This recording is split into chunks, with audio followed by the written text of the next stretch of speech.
აფხაზეთის ავტონომიური რესპუბლიკის მთავრობის თავმჯდომარემ გიორგი ჯინჭარაძემ საქართველოს პარლამენტის ეროვნული ბიბლიოთეკის წიგნის მუზეუმში აფხაზი თავადების ნიკოლოზ და ჩარლზ ჩხოტუების პირადი ნივთების გამოფენა დაათვალიერა. ღონისძიებაზე მთავრობის თავმჯდომარემ და ეროვნული ბიბლიოთეკის გენერალურმა დირექტორმა კონსტანტინე გამსახურდიამ ჩხოტუების მოღვაწეობის შესახებ ისაუბრეს და შერიგების პროცესში ქართულ-აფხაზური კულტურული დიალოგის მნიშვნელობაზე გაამახვილეს ყურადღება. ეს ფოტომასალა კულტურული მემკვიდრეობა და გამოცემები ძალიან მნიშვნელოვანია და კიდევ ერთხელ ადასტურებს იმ ისტორიულ კავშირს, რომელიც ჩვენ აფხაზი ხალხის მიმართ გვაქვს და ქართველებისა და აფხაზების საერთო კულტურულ მნიშვნელობაზე აკეთებს აქცენტს, განაცხადა აფხაზეთის ავტონომიური რესპუბლიკის მთავრობის თავმჯდომარემ გიორგი ჯინჭარაძემ.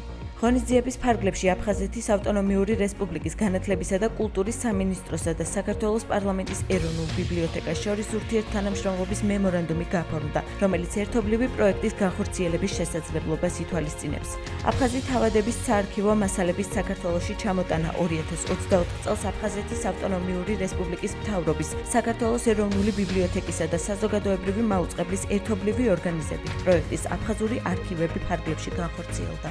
ძალზედ მნიშვნელოვანი დღეა იქიდან გამომდინარე, რომ ხელი მოვაწერეთ ურთიერთთანამშრომლობის მემორანდუმს, რათა ახალგაზრდებს ხელი შეუწყოთ და განვახორციელოთ ისეთი პროექტები, სადაც მათ ექნება შესაძლებლობა სრულად მიიღონ ინფორმაცია ჩარლზ და ნიკოლოზ ჩხოტუების ისტორიის შესახებ. კიდევ ერთხელ უღრმეს მადლობას გადავხდით საქართველოს ეროვნული ბიბლიოთეკის ხელმძღვანელს, რადგანაც წლების განმავლობაში მიმდინარეობს ურთიერთობა და თანამშრომლობა ჩვენ შორის.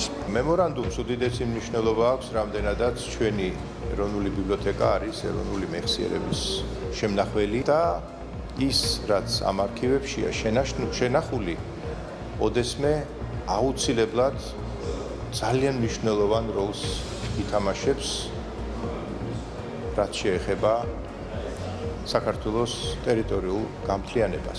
მოხარული ვარ, რომ ეს დღე შედგა, ვინაიდან წლების მანძილზე მუშაობდი პროექტზე, რომელიც ეხება ნიკოლოზ ჩხოტუას ცხოვრებასა და მოღვაწეობას. ჩამოვიტანეთ მისი მემკვიდრეობა, ეს არის უფრო მეტად აქ წარმოდგენილი ნიკოლოზ ჩხოტუას ორდენები, ძირითადი მისი მალტის ორდენის იყო ის დაჯილდოები, დარჩა ესპანეთში, ოჯახში.